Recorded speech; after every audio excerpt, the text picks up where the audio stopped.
Hello, fellow Sudokans, and welcome to Zen and the Art of the Guardian Sudoku puzzle for Monday, the 29th of November 2021. It's the first day of the working week, but it's almost the end of November, and I see the temperatures in many countries have dropped substantially. So, good luck to you if you're in a cold country. I'm very glad I'm not. It's just 7:15 here, and I've already been working for 3 hours and had breakfast. Been out to get breakfast, and what a busy morning I'm having. And I've got more work coming up later on, so that's good to keep busy. I should probably be napping in the afternoon. Today's Guardian is always beginner level. Monday is always beginner level day. Very easy game for the Guardian, so we'll get to that in a moment. I'd like to mention a couple of things in the news. First of all, modern portfolio theory. Do you know what it is? No? Well, it's an economics-based theory, or a theory of economics, by Harry Markowitz, which is being I'm not sure what the correct word is, but used in the conservation of coral reefs, or part of the idea is being used. What they are considering is where to target conservation funding. And basically, this theory suggests that, or hypothesizes, maybe the correct word is, that the most likely to succeed projects be targeted, I should say. Those most investment should be targeted in those projects which are most likely to succeed, rather than distributing the funding all across and very widespread. That's one thing that's happening. Another thing that I heard on the BBC just a moment ago is that some people in the UK, in a pub for the third night running. Apparently, this pub is the highest in Britain. It's up a mountain top, and they are snowed in. But the thing that caught my attention was the news announcer said that they are keeping their spirits up. And since they're locked in a pub, yes, indeed, I'm sure they are keeping their spirits up. That's definitely true. Right, so let's get on with the game. I'll explain how to play it very quickly. I'm just going to have a mouthful of tea before I begin. Right then, so how do we play the game? Well, we have rows of squares across, columns down. We put numbers 1 to 9 in them, and we have these blocks, regions, areas, boxes, whatever you want to call them, 9 of them, and we fit numbers 1 to 9 in there. How do we go about it? Well, we know that a number can appear once only in its row, column, or block. Down here, we don't have any 9s in this sector down here, this block down here. But we do have a 9 in this column, which means that 9 can't appear in either of these two squares, because we already have a 9 in this column here. And we have a 9 in this column, so 9 can't appear in either of these two squares. 9 in this row means 9 can't appear in any other square in this row, so that can't be true. So there's a kind of blocking effect, like blocking down here, blocking across here. So this is the only square left. Everywhere else is spoken for. So we know that a 9 has to appear there. Let's go in the other direction. This 3 blocks up this column, so no 3 is allowed in either of these two squares. This 3 goes up here, and so no 3 is allowed in either of these two squares. Blocking. And then 3 across this row here. So no, no, and no. That means just one other empty square, so we know that's where the 3 has to go. And we go around the board looking for things like that in between drinking our tea. That's how we play the game of Sudoku. So are you set to find some more numbers? Good. I would suggest that you look at these 8s and see how they interact with the board. You'll notice they are in two separate, well, of course they're in two separate columns. They have to be, but I mean, if you look at the columns, and when you see down here, you'll see this 8 blocking down here, 8 blocking down here. And what does that tell us? Yes, of course, just one other empty square. So we know that that's where the 8 has to go. Look at the 9s now and see how they act, how they interact with the grid. And okay, got it. 9's blocking up here, 9's blocking up here, and the 9 blocking across the top will mean that's got to be a 9 there. Look at the 4s and see how they work, these two 4s. You see them blocking down the columns, 4 blocking down here, 4 blocking down here, so here and here. And then again we have this intersecting 4 running across here, so no, no, and no. That's our 4 to place there.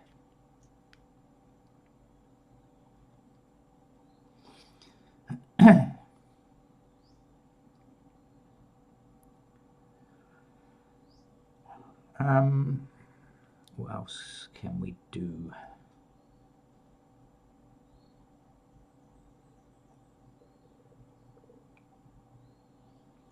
Okay, this 4, and this 4, see how they interact with each other. So we have this 4 blocking up here, 4 blocking up here, and 4 across here. So now this is the only square where a 4 can appear.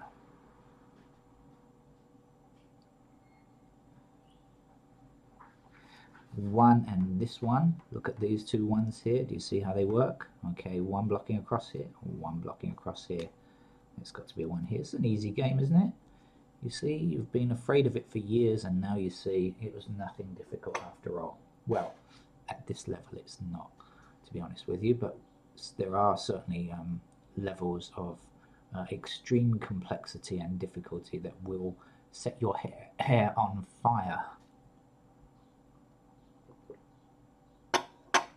But this isn't going to be one of them.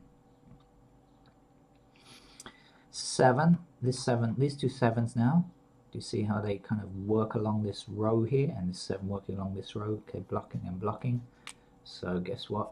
That's where the 7 goes. How about this 5? How about looking at the column of this 5 blocking down here and saying, well, there's only other, once you've blocked these two squares, there is only one other square.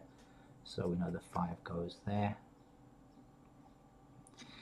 Now, normally if we see something like this where we have 2 missing numbers, it's a good idea to find out what numbers are missing. So we count through, we don't see a 1, 2, 3, 4, 5, 2, 3, 4, 5, no 6, 7, 8, 9. So 1 and 6 must be the missing numbers. So therefore, they will go into these 2 squares here.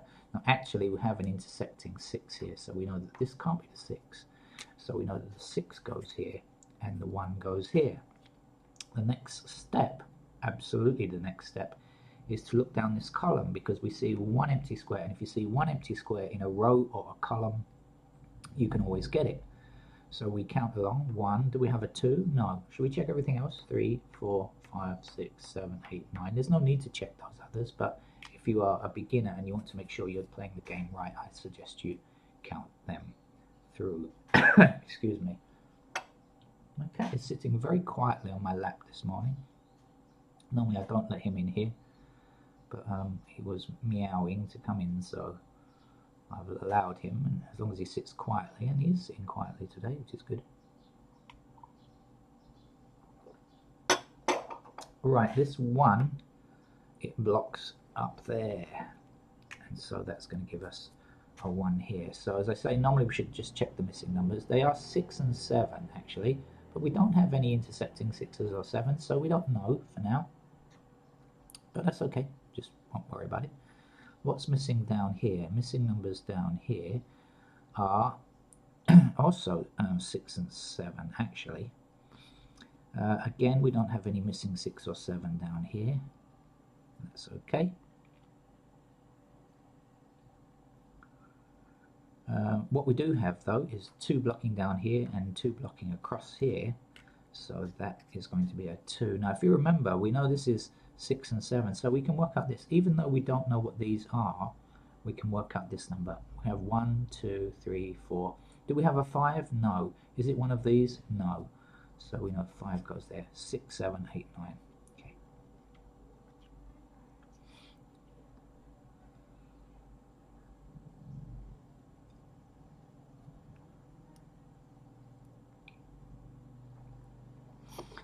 Right. excuse me.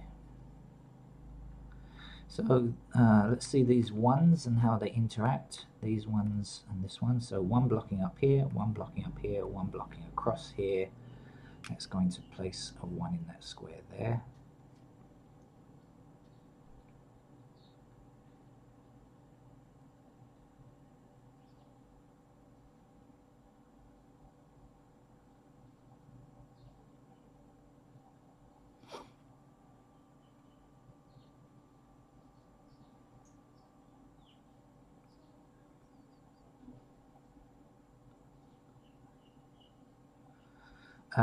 This 2 blocks across here, this 2 blocks across here, so the missing number here is 2. Now in this row, the 2 missing numbers are 4 and 7. 1, 2, 3, we don't have 4. 5, 6, we don't have 7, we've got 8 and 9. So 4 and 7 have to appear in these 2 empty squares. We have 7 blocking here, so we know 7 is here, and 4 has to go there.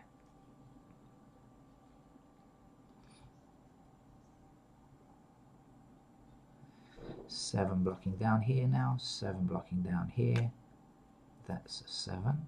7 blocking across here, so that's a 7. If you remember, 6 was the other missing number that we needed. Now there's one number missing in this row. 1, 2, 3, 4, 5, 6, 7, and 9, so we're missing the 8. So the 8 goes in like that. Missing numbers here are 3 and 6, but we have an intersecting 6, so we know the 6 must go in this square and the 3 must go in that square. We have 2 numbers missing up here. They are 2 and 8.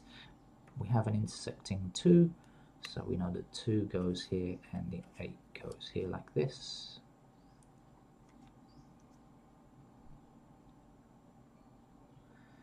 The missing numbers here and here are 6 and 7. Now we have an intersecting 6 here, so that's got to be a 7, and that's got to be a 6, and if you remember, 7 was the last number that we needed for that block there.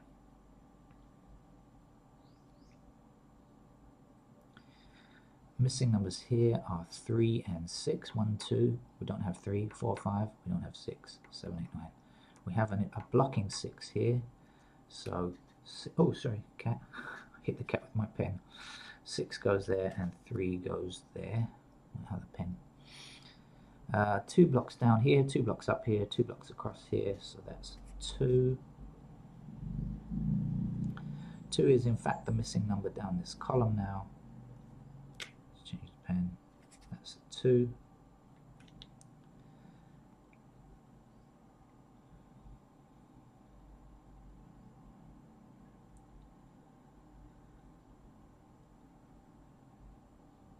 Okay, the missing numbers in these 2 squares are 1 and 4. We've got 2, 3, 5, 6, 7, 8, 9. So 1 and 4 missing. We have a blocking 4 here. So 4 fits there. 1 goes there. And that 1 will say now blocks down here. 1 blocks up here and 1 blocks across here. Our puzzle is coming together. Not many pieces left to fill in now.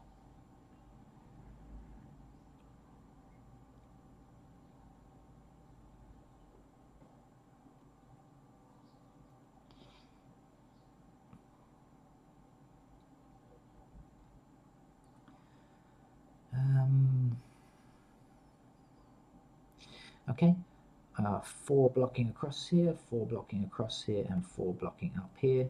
So that's a 4 there. The missing numbers in this row are 5 and 8. And if you're wondering why I can see these missing numbers so quickly, it's just a matter of playing the game so often. There's no magic or anything like that in seeing the numbers quickly. You just play it often enough, you get to see the numbers very quickly. 5 blocks this square here, so 5 goes there and 8 goes there.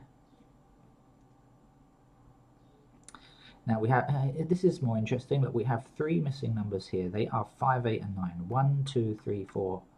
5 is missing, 6, 7, 8 and 9. 5, 8 and 9 are missing. Now let's look at this square here and look at this column. We can see this square can't be an 8 because of this, and can't be a 5 because of this. So if it can't be 5 and can't be 8, then it has to be a 9, right? Now we take that 9 and say 9 blocks this square, 9 blocks this square, so 9 has to be up there now. Now we only have one number left to fill in this column. 1, 2, 3, 4, 5. Is there a 6 anywhere? Hello 6? No, there isn't. So 6 goes here, and we need an 8 to finish this block here. Now, there's 6 blocks up here, so 6 goes there. Now we only have one number to complete this column. It's a 5. 1, 2, 3, 4, no, 5, 6, 7, 8, 9. So 5 goes there. One number missing from here, it's an 8. 1, 2, 3, 4, 5, 6, 7, 8, 9. Okay, so almost home and dry now. We just have these 4 empty cells to fill in. So let's see what's missing. Missing from here is 3 and 8. So we have the 8 blocking this square. So 8 goes here and 3 goes here. That 3 will stop that from being a 3. We just need a 5 to complete this row, this column, and this block. And since it's a game on pen and paper, you should always check to make sure you haven't made any terrible mistakes, which are very easy to make at any level of Sudoku. Easy, medium, hard, or expert. It's easy to make mistakes, actually. It appears to be okay, so that's it. I'm going to say bye-bye now and get back on with more work. It's still very early in the morning, but I have got work to do today. So thank you very much, and I hope to see you again. Why don't you check out the list for channel list for beginner Sudokus? There's a lot of them on there. Every Monday in the Guardian is a beginner day, so you know, and try the easy levels, and then try to progress a bit as well. Make you up your level a little. Okay, thank you. Bye bye.